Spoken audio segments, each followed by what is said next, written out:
हर पीर से जुमेरात अपने पसंदीदा show live with Adil Shahzeb को यूट्यूब पर देखने के लिए डॉन न्यूज के ऑफिशियल यूट्यूब चैनल पर आएं और सब्सक्राइब करके बेल आइकॉन भी प्रेस करें।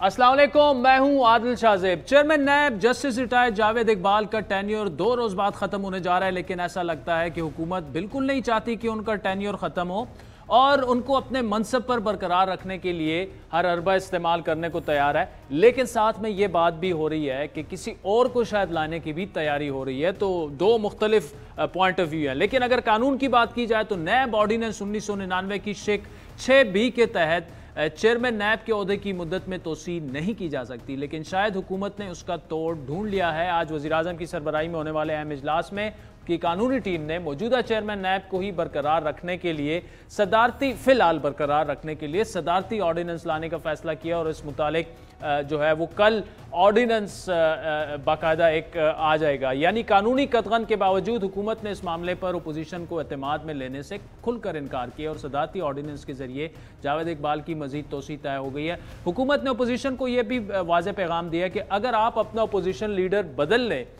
तभी नैब चेयरमैन के मामले पर अपोजिशन से मुशावरत हो सकेगी। अभी भी मैं समझता हूं कि अपोजिशन को अपना लीडर ऑफ अपोजिशन तब्दील करना चाहिए ताकि हम नैब के चेयरमैन के ऊपर कंसल्टेशन कर सकें। और वज़ीर आज़म साहब बड़ी वाज़ेह तौर पे ये बात कह चुके हैं, शहबाज शरीफ खुद जो है वो मुल्ज़म है नैब के, लिहाजा इस पे हमारा बिल्कुल वाज़ेह एक मौक़िफ़ है। हम शहबाज शरीफ साहब से कंसल्टेशन नहीं करेंगे। कल इस ज़मन में ऑर्डिनेंस जो है वो आएगा, कल ऑर्डिनेंस आएगा। इस तैनाती के साथ साथ ये भी तय हो गया कि हुकूमत का ये इकदाम अब एक और महाज खड़ा करने जा रहा है। इस फैसले के बाद मुल्क में हुकूमत और अपोजिशन के दरमियान सियासी और आइनी जंग छिड़ने का मजीद वो बढ़ेगी, जिसका इशारा नून लीग के सीनियर जो रहनुमा हैं हमजा शहबाज ने भी दिया। चेयरमैन नैब के बारे में मैं वकील भी हूँ, मैं सिर्फ ये कहता हूँ कि मीनिंगफुल कंसल्टेशन की बात की गई है और पूरी दुनिया देख रही है कि ये जमहूरी मुल्क है, तो एक तरफा ट्रैफिक अब नहीं चलनी चाहिए। खान साहब, आप तो एहतसाब के दाई हैं, आप तो हर बात के साथ रियासत मदीना का जिक्र करते हैं, तो फिर क्यों आप किसी से अपना जो है वो पसंद नापसंद करते हैं? इसको ऑपोजिशन लीडर से आप मीनिंगफुल कंसल्टेशन करें, वरना फिर तमाम सियासी जमातें जो पार्लियामेंट में मौजूद हैं वो अपना लाहेअमल बनाएंगी और इसके लिए हम तमाम दरवाजे खटखटाएंगे जो भी आईनी ऑप्शन हमारे सामने। अब हुकूमत फिलहाल तो अपोजिशन से मुशावरत करने से इनकार कर रही है, लेकिन ऐसा लगता है कि हुकूमत ने ऑर्डिनेंस के जरिए चेयरमैन नैब की मुद्दत में तोसी के साथ साथ भी अपोजिशन के लिए एक खिड़की खोली है। एक खिड़की तो अपोजिशन लीडर की तब्दीली की सूरत में मुशावरत के इम्कानात की सूरत में है, जबकि दूसरा नुकता इस ऑर्डिनेंस की ज़िंदगी से जुड़े रहे जो कि 90 दिन पर मुहित होगा और इसमें तोसी के लिए पार्लियामान से रुजू करना पड़ता है। तो कभी इम्कान यह है कि हुकूमत अपोजिशन से मामला तय करने की कोशिश भी करेगी और इस मामले को आइनी जंग में बदलने से गुरेज करे। शायद इसीलिए कुछ इतलात के मुताबिक चेयरमैन नैब के इख्तियारात में भी हुकूमत कमी करने पर गौर कर रही है, जिसको कुछ हल्के हुकूमत की तरफ से अपोजिशन के लिए इलेक्ट्रॉनिक जो एक वोटिंग है और समंदर पार पाकिस्तानियों को वोट देने के हक के लिए बारगेनिंग चिप भी समझ रहे हैं। कुछ इतलात के मुताबिक चेयरमैन नैब का मुल्ज़िमान की गिरफ्तारी का इख्तियार ख़त्म करने की तजवीज़ भी ज़ेर गौर है। चेयरमैन नैब की इस इख्तियार को अपोजिशन ड्रैकोनियन करार देती रही है और अदालतों की का जो गिरफ्तारी के अहकामात फ़र्द वाहिद को कैसे दे दिए जाते हैं। हुकूमती ज़राए का अलबत्ता ये कहना है कि कारोबारी अफराद, ब्यूरोक्रेट्स और सियासतदानों के लिए भी अच्छी खबर सामने आ सकती है कि चेयरमैन नैब का बिला रोक टोक गिरफ्तारी का इख्तियार ख़त्म कर दिया जाए और ये इख्तियार कुल्ली तौर पर एहतसाब अदालत को दे दिया जाए। दूसरी जानिब इस मामले में गुज़श्ता रोज़ सामने एक खबर आई और वो ये है कि डिप्टी चेयरमैन नैब जो हैं हुसैन असगर, बताया ये गया है कि वो अचानक मुस्ताफ़ी हो गए हैं और नैब में चहमगोइयाँ शुरू हो गई हैं। ये भी सुनने में आ रहा है कि शायद हुकूमत मुस्तकिल तौर पर हुसैन असगर को ही नैब का सरबराह तो मुकर्रर करने नहीं जा रही। हमारे ज़राए के मुताबिक हुसैन असगर के इस्तीफ़े ने इन बातों को इसलिए भी तक़वियत दी है कि उन्होंने अपना इस्तीफ़ा चेयरमैन नैब को भिजवाने की बजाय सीधा सदर मुमलिकत को भिजवा दिया और हमारे मुतादिद बार बार राब्ता करने के बावजूद भी हुसैन असगर या ऐवान सदर से कोई जवाब इसका मौसूल नहीं हो सका। हुसैन असगर की तैनाती भी एक नए तनाज़े को जन्म दे सकती है, क्योंकि 2 केसेस में उन पर इख्तियारात के गलत इस्तेमाल का इल्ज़ाम है जो मज़ीद कार्रवाई के लिए नैब लाहौर ने इस्लामाबाद हेडक्वार्टर को रेफर कर रखा है। इस तनाज़े के अलावा पेंडोरा लीक्स का तनाज़ा भी हुकूमत के लिए दर्द सर बना हुआ है। ओपोजिशन ने वज़ीर आज़म की सरबराही में बनने वाले कमीशन को मुस्तरद कर दिया है। तमाम मामला पर बात करेंगे। हमें ज्वाइन किया है जो कि वज़ीर मुमलिकत बराए इत्तलात और नशरियात हैं फ़ारूक हबीब साहब, जबकि आगे चलकर हमें सीनियर सियासतदान बैरिस्टर एतजाज़ एहसन और मुस्लिम लीग नून के सीनियर रहनुमा खुरम दस्तगीर भी ज्वाइन करेंगे।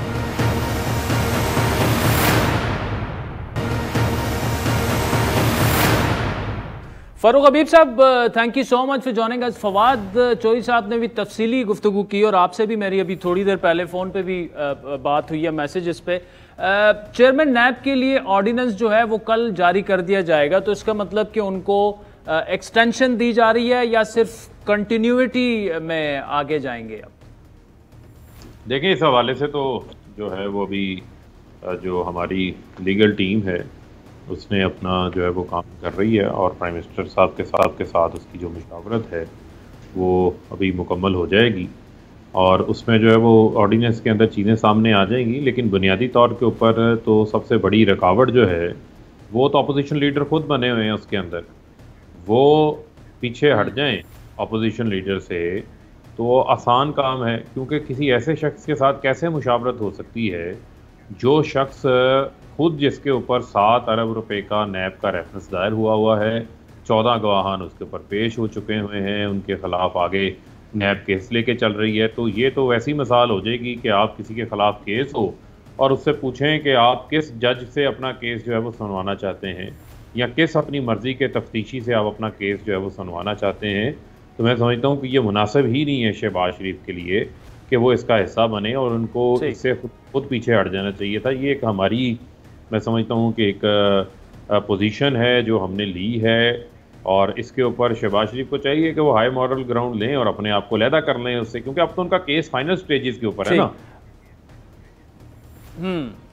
अच्छा फ़ारूक साहब, लेकिन अगर वाकई ऐसा था, चले आप ये कह रहे हैं कि वो कंट्रोवर्शियल बन चुके हैं लीडर ऑफ द अपोजिशन, और मैं अगर ये मान के आपके साथ चलूं तो अब 2 दिन रह गए हैं चेयरमैन नैब की मुद्दत ख़त्म होने में। ये मुतालबा आप 2-3 महीने पहले क्लियर कट कर देते कि हम मुशावरत के लिए तैयार हैं लेकिन ओपोजिशन लीडर चेंज किया जाए। अब 2 दिन पहले अगर आप ये कह रहे हैं तो इसका मतलब कि बड़ा क्लियर कट था कि आपने मुशावरत नहीं करनी और इनको एक्सटेंशन दे देनी है या जो भी करना है कल। नहीं, देखिए, एक्सटेंशन का तो मामला नहीं है, सिर्फ बुनियादी तौर के ऊपर यह है कि हम तो वही जो कानून के अंदर लिखा हुआ है वो तमाम कानून के तकाजे जो हैं वो पूरा करते हैं ना। हम उसका जो कानून है उस कानून के अंदर हम किसी किस्म की जो है वो कोई तब्दीली लाना चाहते हैं। हम तो चाहते हैं कि मुशावरत का अमल रहे, अच्छी बात है, वो मुशावरत का अमल आगे बढ़ना चाहिए, लेकिन किसी ऐसे शख्स के साथ कैसे मुशावरत हो सकती है। अब देखें ना, शहबाज शरीफ तो आपको याद होगा कि पब्लिक अकाउंट्स कमेटी के चेयरमैन भी इसी तरह बने थे। उसके बाद क्योंकि उनको प्रोडक्शन ऑर्डर्स चाहिए होते थे, तो जब प्रोडक्शन ऑर्डर्स उनको जो है वो ज़रूरत नहीं रही, उनकी बेल हो गई, उन्होंने अपने इस्तीफ़ा दिया, अपोजिशन लीडर किसी और को बना दिया। और आपको बड़ी अच्छी तरह याद होगा उस वक्त इन्होंने कितना तूफ़ान बदतमीज़ी खड़ा किया हुआ था, बाइकआउट्स कर रहे थे। किसी भी कमेटी का जो पार्लियामेंट्री सिस्टम का हिस्सा है, किसी कमेटी का जो है ये हिस्सा बनने को, उसकी चेयरमैनी लेने को ये तैयार नहीं थे जब तक शहबाज शरीफ को पब्लिक अकाउंट्स कमेटी का चेयरमैन ना बनाया जाए। उस वक्त भी हमने एक पोजीशन ली थी कि इनके अपने ही केसेस जो हैं उसके ऑडिट पैराज इस पब्लिक अकाउंट्स कमेटी में सामने आएंगे, तो शहबाज शरीफ कैसे रह सकते हैं। अब भी मैं समझता हूँ कि ये कोई बड़ी बात नहीं है, इससे जो है वो इनको फौरी तौर के ऊपर अलहदा हो जाना चाहिए ताकि जो कानून के मुताबिक मुशावरती अमल है उसको जो है वो मुकम्मल किया जा सके। और ये बात आज हम नहीं कर रहे, इस बात को हम पहले भी जो है वो दोहरा चुके हैं कि शहबाज शरीफ। अच्छा फ़ारूक साहब, अगर तो ओपोजिशन इसके लिए तैयार होती है कि लीडर ऑफ द ओपोजिशन कोई और आ जाता है, तो इसका मतलब कि कल जो ऑर्डिनेंस आएगा उसमें शायद फिर चेयरमैन नैब की कंटिन्यूटी की बात होगी, महीना 2 महीना, और क्योंकि मुशावरत में भी तो टाइम लगता है ना, वो 2 दिनों में तो नहीं हो सकती। देखें, वो तो जब ऑर्डिनेंस आएगा उसके अंदर चीज़ें सामने आ जाएंगी, लेकिन बुनियादी तौर के ऊपर तो अपोजिशन ले आए, किसी भी ऐसे शख्स को ले आए जिसके ऊपर नैब का कोई ऐसा मामला सामने ना हो जो कि बिल्कुल किसी रेफरेंस की स्टेज के ऊपर पहुंचा हुआ है और उसके ऊपर कुछ सीरियस किस्म के जो है करप्शन के चार्जेस मौजूद हैं। किसी भी ऐसे शख्स को ले आएँ। क्या इनके पास ऐसे लोग मौजूद नहीं हैं या सारे ही इनके वो लोग हैं जिनको नैब को मतलूब? ठीक। अच्छा, और ये भी हो सकता है कि चेयरमैन नैब कोई और आ जाए। ऑर्डिनेंस में तो कुछ भी हो सकता है, आपके पास पूल ऑफ उम्मीदवारान ज़्यादा हो सकते हैं, इस बात के कितने चांसेस हैं कि कोई और भी आ सकता है चेयरमैन नैब? देखें, उसके ऊपर तो अल्टीमेटली जो पूल है, उस पूल में आपके इल्म में है कि जो लोग उसमें एलिजिबल हैं 22वें ग्रेड के रिटायर्ड ब्यूरोक्रेट भी हो सकते हैं, कोई रिटायर्ड लेफ्टिनेंट जनरल भी हो सकते हैं, रिटायर्ड सुप्रीम कोर्ट के जज साहब भी हो सकते हैं। तो उसमें उनकी क्रेडिबिलिटी, उनकी परफॉर्मेंस और उनकी तमाम तर जो इंटेग्रिटी है उसको सामने रखते हुए चेयरमैन नैब के हवाले से जो है वो फैसला किया जाएगा, और वो फैसला जो है वो कल तक सबके इल्म में आ जाएगा। ठीक, और हम फारूक साहब ये अभी फ़िलहाल ये कह सकते हैं कि अभी तक ये हतमी फैसला नहीं हुआ कि चेयरमैन नैब को, इसी चेयरमैन नैब को एक्सटेंशन मिलने वाली है? जी बिल्कुल, अभी तो इस हवाले से जब ऑर्डिनेंस जारी होगा तो उसके अंदर तमाम तर जो तफसीलात हैं वो सामने आ जाएंगी। ठीक, अच्छा ये बताइएगा, हुसैन असगर के बारे में ये बताया जा रहा था कि उन्होंने इस्तीफ़ा दे दिया है, कोई कह रहे हैं सदर मुमलिकत को भिजवाया है, तो क्या वो, अगर आपके इल्म में हो कि वो मुस्ताफ़ी हो चुके हैं, नहीं हुए, उनका भी नाम चल रहा था, शायद उनको भी डाला जा सकता है एज ए चेयरमैन नैब, उनकी अपॉइंटमेंट भी हो सकती है, लेकिन अभी फ़िलहाल उनका क्या स्टेटस है? वो चले गए हैं, मुस्ताफ़ी हो चुके हैं? देखें, हुसैन असगर साहब के हवाले से तो जो भी उन्होंने अगर कोई रिज़ाइन दिया है तो ये उनका अपना फ़ैसला है, और अभी तक वो प्रेसिडेंट हाउस पहुंचा है, नहीं पहुंचा, मंजूर हुआ या नहीं हुआ, इस हवाले से बेहतर तो जो है वो प्रेसिडेंसी के तर्जमान ही बता सकते हैं। लेकिन मेरे नॉलेज में ऐसा कोई मामला नहीं है कि उनको जो है वो चेयरमैन नैब लगाने के हवाले से जो है वो कंसीडर किया जा रहा है। ठीक, फारूक साहब, पेंडोरा पेपर्स के हवाले से अगर बात करें तो पीएम साहब ने तो बड़ा क्लियर कट कह दिया है कि एक सेल बनेगा, वो इन्वेस्टिगेशन करेगा, वो पूरा सारा, लेकिन उस पर एक एतराज़ ये हो रहा है कि जब पनामा आता है तो आप पीएम से मुस्ताफ़ी होने का मुतालबा करते हैं, सुप्रीम कोर्ट जाते हैं, JIT बनती है, और फिर आखिर में डिस्क्वालीफाई हो जाते हैं वो एक कामा पे या अपने बेटे से तनख्वाह ना लेने पे। लेकिन दूसरी जानिब इसमें जो 3-4 बड़े की लोग हुकूमत के शामिल हैं, तो उनसे आप खुद कैसे तहकीकात कर सकते हैं? क्या एक JIT के लेवल का एक ऐसा ज़बरदस्त आप नहीं बना सकते इन्वेस्टिगेशन वो? क्योंकि प्राइम मिनिस्टर पे एतराज़ बहुत बड़ा हो रहा है कि आपका जो करप्शन का बयानिया है वो उससे काफ़ी नुकसान पहुंचेगा अगर आप इनसे ठीक से तहकीकात ना करें और उतनी सीरियस ना हो, मतलब जो सुप्रीम कोर्ट लेवल की पनामा में हुई थी। देखें, पहली तो बुनियादी चीज़ ये है कि इसमें प्राइम मिनिस्टर साहब का तो किसी सूरत नाम ही नहीं आया, और जिस किस्म की जो है वो एंगलिंग वहाँ पर की गई, वो भी मैं समझ सकता हूँ को किसी एक शख्स की को ख़ास सोच थी जो कि प्राइम मिनिस्टर के हवाले से बायस था। बल्कि दुनिया के तो कई सरबराहों के नाम आए हैं, लेकिन उन सब के हवाले से कोई ऐसी चीज़ नहीं की गई। ये तो ऐसा ही है कि कोई आपका दूर का रिश्तेदार हो, कोई आपका ड्राइवर हो, उसका हो, उसका नाम किसी जुर्म में मुलव्वस हो, तो लेकिन आपके साथ जोड़ दिया जाए। चलें, खैर, बुनियादी तौर के ऊपर हर जो काबीना का मेंबर है जिसका नाम आया वो अपनी इंडिविजुअल वजाहत दे चुके हैं। ये जो सेल है ये बुनियादी तौर पे क्या करेगा, इसका काम ये है कि इसने सिंपल ये देखना है कि ये ऑफशोर कंपनी जो है ये लीगल है या नहीं लीगल। काबीना, ये पब्लिक ऑफिस होल्डर के लिए तो बड़ा आसान काम है चेक करने के लिए। आप भी चेक कर सकते हैं कि इलेक्शन कमीशन में जो उसने अपने गोशवारे जमा करवाए हैं या FBR में जो अपने डिक्लेयर्ड है या नहीं है, बिल्कुल आप डिक्लेयर्ड है या नहीं डिक्लेयर्ड, तो ये तो कुछ टेकिंग प्रोसेस ही नहीं है।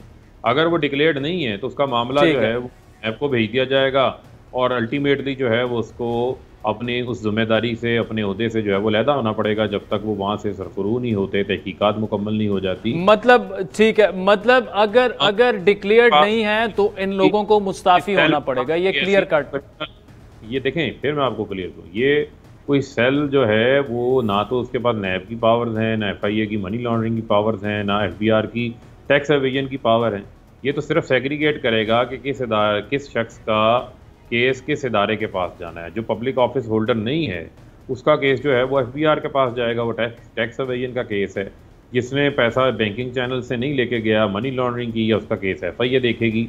तो ये तो बड़ा सादा सा एक सिंपल सा जो है वो मामला है। जो पनामा केस था उसमें तो उस वक्त का वज़ीर आज़म जो है वो डिसऑनेस्ट टू नेशन था, जिसने असेंबली के फ्लोर पे खड़े होकर झूठ बोला। उसके बाद सुप्रीम कोर्ट में जाके दूसरा कतरी खत का मौक़िफ़ इख्तियार कर लिया।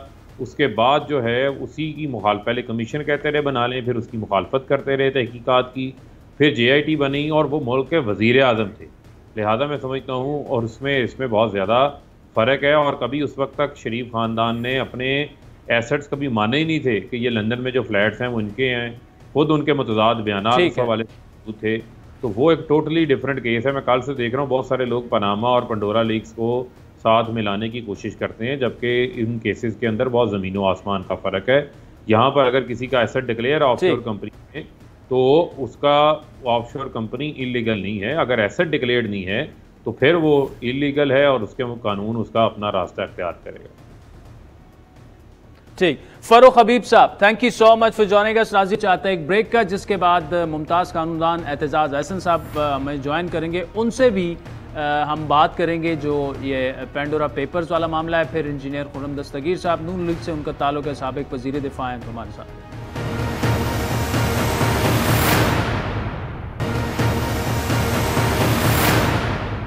नाज़रीन, इन्हीं मामलात पर तफसीली गुफ्तगू करेंगे पीपल्स पार्टी के सीनियर रहनुमा और मुमताज़ कानूनदान जनाब बैरिस्टर एतजाज़ अहसन साहब हमारे साथ मौजूद हैं। एतजाज़ अहसन साहब, thank you so much for joining us. Sir, पहली बात तो जब पनामा लीक्स हुआ तो बड़ा शोर मचा, यहाँ पे JIT तक बात पहुँच गई और नवाज शरीफ साहब जो हैं वो डिसक्वालीफाई हो गए, बहुत बड़ी बड़ी चेंजेस आई। लेकिन पेंडोरा लीक्स में 3-4 मिनिस्टर्स के नाम आ चुके हैं और वज़ीर आज़म साहब खुद अपना एक सेल या कमीशन बना के और ऐसे लोगों को अपॉइंट किया जिस पे बहुत बड़ा एतराज़ हो रहा है। तो डू यू थिंक कि प्राइम मिनिस्टर साहब की, चूंकि इमरान खान का एक नैरेटिव रहा है करप्शन के खिलाफ और ये पूरी सारी चीज़ें, और उनको ये डैमेज कर रही हैं चीज़ें, तो एक वक्त आ चुका है कि वो खुद ही अनाउंस करें कि इस पर एक JIT बननी चाहिए? बिल्कुल करना चाहिए उसको, उनको फौरन इसका लेना चाहिए। और इमरान खान के पास एक ये बड़ा मौका आया, बहुत अपॉर्चुनिटी आ गई है जो कि उसको वैसे नहीं मिलनी, कि उसने वादे इतने किए हुए हैं कि कोई पूरा कर सके। एक वादा पूरा करने का उसको मौका मिल गया है कि अपने किसी को ना देखे कौन अपना कौन पराया है। ये पेंडोरा जो है नई फहरिस्त आई, इसमें सबकी वो कराए, जो अपना भी है पराया भी है, कोई बीच में इम्तियाज ना रखे, कोई इम्तियाज रखे बगैर, और ये अकाउंटेबिलिटी शुरू करे, JIT बनाए। मतलब है जो उसका काम जो उसने पहले किया था, अगर मियां नवाज शरीफ के साथ ये सलूक हो सकता है जो जिस तरह की उनकी हुई थी, उनका एहतसाबी अमल हुआ था, बिल्कुल उस तरह होना चाहिए।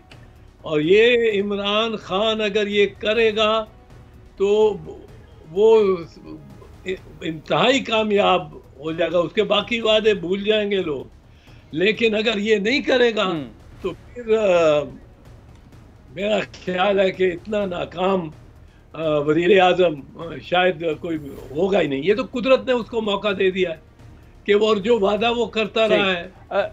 अच्छा एतजाज़ साहब, इस पर मैं एक सवाल दूसरा ये करना चाहूँगा कि एक बड़ा एतराज़ उन पर ये होता है कि चाहे वो तरीन साहब हों, चाहे वो नदीम बाबर हों, मतलब बड़े बड़े स्कैंडल्स इन 3 सालों में देखिए, लेकिन उस तरह से उन्होंने कार्रवाई नहीं की। अब भी देखिए फैसल वाडा के खिलाफ जो इलेक्शन कमीशन में केस है, या इवन फॉरेन फंडिंग वाला PTI का जो केस है, या BRT पे उन्होंने स्टे ली हुई है, वहाँ पर जवाब नहीं दे रहे। तो एक एतराज़ ये भी उठाया जा रहा है कि वो मुखालिफिन के लिए तो बिल्कुल एक करप्शन फ्री नैरेटिव लेके चलने वाले वज़ीर आज़म हैं, लेकिन जब उनके अपने घर की बात आती है तो वहाँ पे वो खामोशी इख्तियार कर लेते हैं। बिल्कुल ये एतराज़ आएगा, और क्यों नहीं आएगा।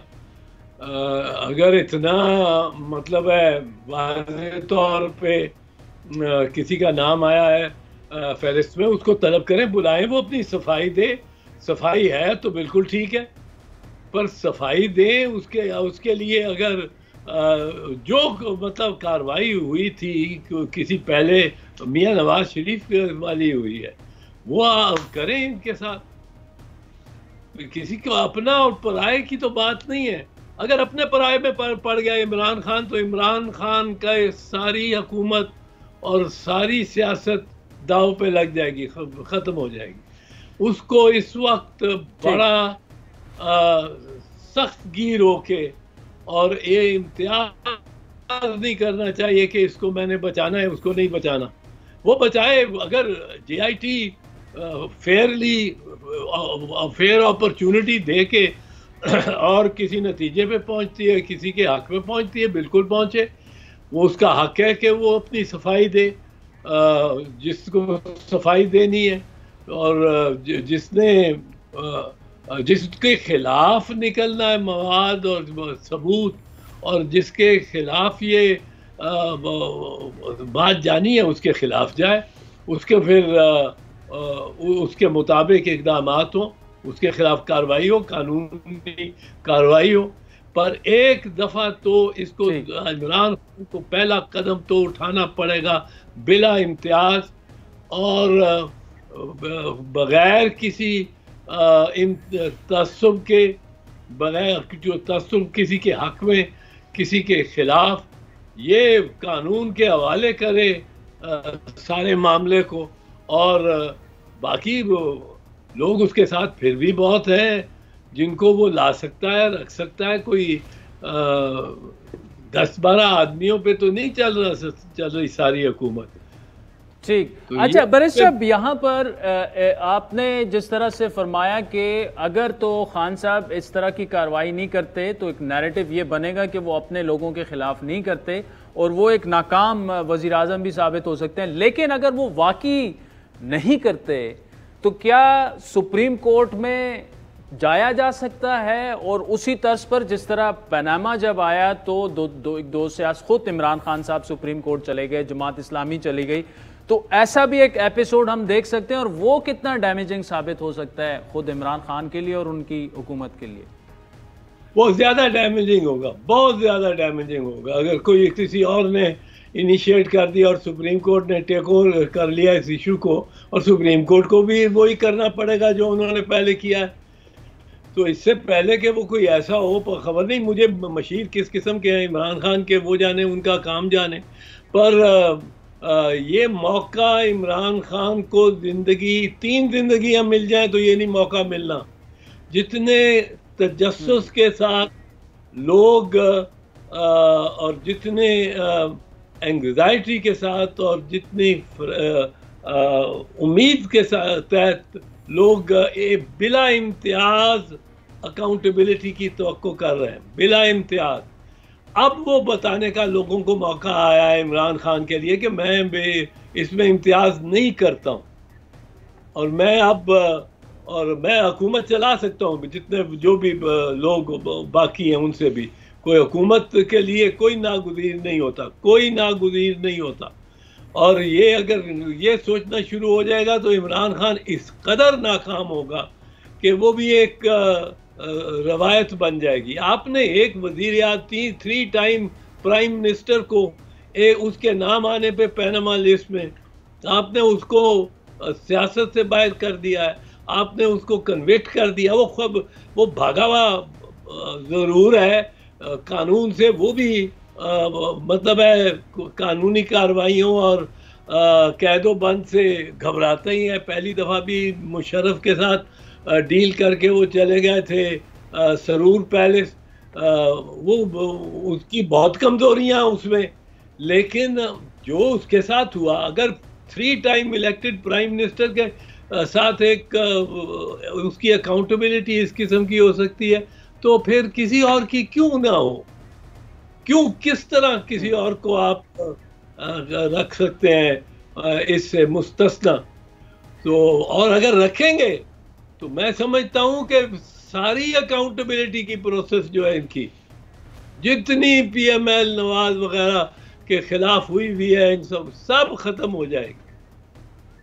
और एक मुल्क को बड़ा जी माशरे को बड़ा नुकसान होगा। ठीक, इतना बड़ा नुकसान पहुंचाएगा इमरान खान अगर ऐसा ना किया, क्योंकि लोगों में वो एक जो बिलीफ होती है ना, एक जो इत्मीनान होता है कि ये शख्स कम अज़ कम ये तो करेगा, ये हुकूमत कम अज़ कम ये तो करेगी, ये सियासी जमात कम अज़ कम ये तो करेगी, हमारे कोई सुनने वाला, कोई देखने कोई तो अपने वादे को ईफा करने वाला आएगा।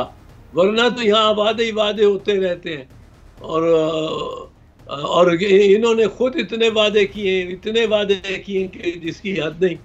अब मौका आया है अपने लोगों पे भी उसी किस्म की के सलूक करने का जो किया है आपने 3 टाइम प्राइम मिनिस्टर के साथ, उसकी बेटी के साथ, वो इन्हीं के साथ कर रहे हैं। बिल्कुल ठीक। लेकिन मैं ये समझता हूं कि ये बैरिस्टर एतजाज अहसन साहब, thank you so much for joining अस। नाज़रीन, आपने सुना, वो कह रहे थे अगर इमरान ने उसी तरह कार्रवाई नहीं की, JIT नहीं बनी और सुप्रीम कोर्ट में कुछ लोग चले गए, बड़ा डैमेजिंग साबित होगा उनके लिए।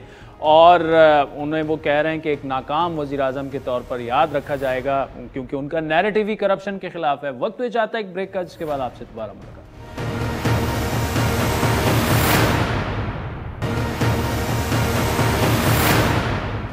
वेलकम बैक नाज़रीन। आज के शो में बैरिस्टर एतजाज अहसन साहब शामिल थे, उनको आपने सुना। फ़ारूक हबीब साहब की जो टेक थी वो भी। इस वक्त खुर्रम दस्तगीर साहब हमारे साथ मौजूद है, साबिक वज़ीर दिफा रहे हैं और नून लीग के सीनियर रहनुमाओं में से, और बड़ा अच्छा कॉलम भी वो लिखते हैं। खुर्रम साहब, thank you so much for joining us. Pandora box खुल चुका है, पेंडोरा लीक्स का, पेंडोरा पेपर्स का, और प्राइम मिनिस्टर साहब पे एक सवाल बहुत बड़ा आ रहा है। और ये एतजाज साहब ने, उनके तो अल्फाज ये थे कि इमरान खान साहब बड़े नाकाम तरीन वज़ीर आज़म के तौर पर उन्हें देखा जाएगा अगर वो JIT और पनामा की तर्ज पर इसकी इन्वेस्टिगेशन ना करे, क्योंकि अगर 3 टाइम प्राइम मिनिस्टर को घर भिजवाया जा सकता है तो बाकी इमरान खान के जो भी लोग हों वो क्यों नहीं जा सकते। तो बड़ी क्लियर कट एक बहुत बड़ा एतराज़ उस पर आ रहा है। लेकिन अगर इमरान खान या उनकी रिजीम, उनकी गवर्नमेंट ऐसा नहीं करती, तो क्या आप लोग उसी तरह सुप्रीम कोर्ट जाने के लिए तैयार हैं जिस तरह इमरान खान साहब या जमात इस्लामी पनामा लीक्स के बाद गए थे? जी, पहले तो इमरान खान साहब नाकाम हो नहीं रहे, वो हो चुके हैं कि अब तकरीबन 48 घंटे हो गए हैं पेंडोरा लीक्स को आए हुए, और उनके अपने असूल के मुताबिक, मेरा असूल नहीं है, इमरान खान का अपना असूल है कि भाई जो वजीर है, जो बाइख्तियार है, उसके ओहदे पर रहते हुए उसकी तफ्तीश नहीं हो सकती। लिहाजा वजीर खजाना को भी फौरी तौर पर मुस्ताफी होना चाहिए। ना सिर्फ ये कि उनके नाम पेंडोरा लीक्स में है, बल्कि उनके जो 4 ऑफशोर कंपनियों के जो मैनेजर थे वो शख्स हैं जिनका नाम ब्रॉडशीट के साथ कनेक्टेड है, तारिक मलिक साहब। तो उससे बहुत ज्यादा सवाल उठ रहे हैं कि भाई ये जो ब्रॉडशीट को पेमेंट्स हुई हैं, क्या इसमें कोई और मामला है जो हमें नजर नहीं आ रहा। तो सबसे पहले तो वजीर खजाना को मुस्ताफी होना चाहिए, और उसके बाद जो उनके वज़रा हैं जिनके नाम आए हैं उन सबको मुस्ताफी होना चाहिए, ताकि उनकी बेलाग और शफाफ तहकीकात हो जाए। दूसरा हमारा जो है वो अदलिया से ये मुतालबा होगा आने वाले दिनों में कि भाई जिस तरह आपने खुद, और अब वो भी रिकॉर्ड पर हैं इमरान खान साहब, कि भाई एक फाजिल अदालत के जज ने उन्हें खुद राब्ता करके कहा कि आप पिटीशन अब लेकर आए तो उसे सुना जाएगा। तो फिर ये पिटीशन जो है वो हम भी शायद किसी दावत के मुंतजिर हैं कि हमें दावत दी जाएगी, हम पिटीशन लेके जाएं ताकि हमारी बात सुनी जाए कि भाई ये हमारा तो मुतालबा वही है कि जो काम पनामा लीक्स में नहीं हो सकता, लेकिन खुर्रम साहब यहाँ पे देखिए अदलिया पे ठीक है एक तरीकेकार इस्तेमाल किया गया था नवाज शरीफ को निकालने के लिए। ठीक है, एक क्वेश्चन मार्क है ना, ठीक है, पेंडोरा की भी तहकीकात करें और बेलाग तहकीकात करें। ठीक है, बेलाग करें। अच्छा देखिए, एक क्वेश्चन मार्क आपने रेस कर दिया उस वक्त जो भी अदलिया के जो मामलात थे, और खान साहब को आपने खुद कोट करके कहा, why would you wait for that? आप तो ऐसी पार्टी हैं जो कि आइन को इज्जत देने की बात करती है ना, तो आइन और कानून में तो ये चीजें नहीं है, तो why can't you go independently there और बैकफुट पे डाल दें खान साहब को कि जी आपने नहीं करनी, अब हम आए, और ये बहुत बड़ा इम्तिहान होगा आला अदलिया का भी एट द सेम टाइम। जी, लेकिन देखिए ना, जो पनामा के मामले में बदनीयती थी वो ये थी कि आपके नाजरीन को याद होना चाहिए कि जब अगस्त 2016 में इमरान खान की पनामा पिटीशन गई तो अदालत ने उसको फ्रिवलस यानी गैर संजीदा कहकर वो पिटीशन फारिग कर दी। शायद कानूनी तौर पर वही दुरुस्त था, लेकिन फिर उसके लिए इमरान खान साहब ने इस्लामाबाद पर हमला किया अक्टूबर 2016 के आखिर में, जिसके अगले दिन फिर उन्हें ये दावत दी गई कि आप अपनी पिटीशन ले आए। तो हम तो इस्लामाबाद पर हमला करने वाले नहीं है, हम इस्लामाबाद पुलिस को ज़दोकोब करने वाले नहीं है, हम डंडों से पीटीवी पर हमला करने वाले नहीं है। पहली जो हमारी डिमांड है और मुतालबा है कि एक तो इमरान खान साहब अपने वुज़रा को फौरी तौर पर मुस्ताफी करवाकर तहकीकात शुरू करें, और अगर वो यही नहीं करते तो फिर अदलिया हमारे साथ भी जो भी सलूक रवा रखा उसका बराबरी का सलूक होना चाहिए इमरान खान साहब के साथ, कि भाई आप हमें वो हम दावत देनी चाहिए कि भाई हमें इस चीज से किसी फ्रिवलस नहीं है, इसके ऊपर इन्वेस्टिगेशन होनी चाहिए कि भाई वो उसमें पहले जो है वो 400 लोग थे, अब 700 लोग हैं, तो इन 1100 लोगों की जो इन्वेस्टिगेशन है वो अदलिया का करवाना भी फर्ज है, एफबीआर का करवाना भी फर्ज है। तो हमारा तो जो पहला फोकस है वो इसी बात पर है कि भाई कानून की हुक्मरानी कहां गई, बराबरी का सलूक किधर गया। और वो जो इमरान खान साहब ने पिटीशन फाइल की थी, इसके नतीजे में ये भी नाजरीन को हमेशा याद कराना चाहिए कि नवाज शरीफ की जो डिस्क्वालिफिकेशन थी वो पैनामा केस में नहीं हुई थी, उसके लिए एक नई चीज ढूंढी गई उन तमाम कागजात में से, और फिर उनको जबरदस्ती नाअहल करके पाकिस्तान की सियासत से निकालने की कोशिश की गई। लेकिन वो कोशिश आप उन्हें डिस्क्वालीफाई तो कर सके हैं, लेकिन पाकिस्तान की सियासत के मरकज के तौर पर वो आज भी मौजूद है। अच्छा खुर्रम साहब, थैंक यू। एक और बड़ा अहम मामला, अभी फवाद चौधरी ने कहा है कि जी चेयरमैन नैब की तकर्री के लिए कल ऑर्डिनेंस आ जाएगा क्योंकि मुशावरत हम लीडर ऑफ द अपोजिशन से कर नहीं सकते, उनके अपने मामलात नैब में फंसे हुए हैं, वो कंट्रोवर्शियल हैं। तो अपोजिशन से उन्होंने अपील ये की है कि आप चेयरमैन नैब को उसकी मुशावरत अगर चाहते हैं तो अपोजिशन लीडर को फौरन चेंज किया जाए। जी, इमरान खान साहब बतौर opposition Pakistan television, parliament of Pakistan, Islamabad police पर हमलावर रहे हैं। अब हुकूमत में आने के बाद वो इलेक्शन कमीशन पर, नेशनल फाइनेंस कमीशन पर, और अब नैब के ऊपर हमलावर हैं। अपोजिशन लीडर इस वक्त मुंतखब होकर मौजूद हैं, कौमी असम्बली के रुकन हैं, और कानून ये कहता है कि वजीर आजम की मर्जी नहीं है कि वो चूज करे कि कौन अपोजिशन लीडर होगा। उनको कानून की हुक्मरानी के जिसका वो दावा और भाषण देते रहे हैं उस पर अमल करके दिखाए ना। शहबाज शरीफ अपोजिशन लीडर मौजूद हैं, उनसे बात करें, इतनी अखलाकी जुर्रत पैदा करें, ये कहानियां ना कौम को सुनाए कि जी वो तो कॉन्ट्रोवर्शियल तो इमरान खान साहब भी हैं, जिनका हेलीकॉप्टर केस जो है नैब ने बंद कर दिया। वो बराह रास्त फायदा उठा चुके हैं मौजूदा नैब चेयरमैन के जो उनका ऐड था या उनका जो दौर था।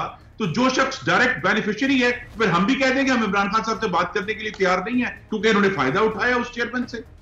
ये तरीकेकार नहीं है, ये इदारों को खराब करने और इदारों को तोड़ने वाली बात है। हमारे भी हजार तहफुजात है इमरान खान पे बतौर वजीर आजम के।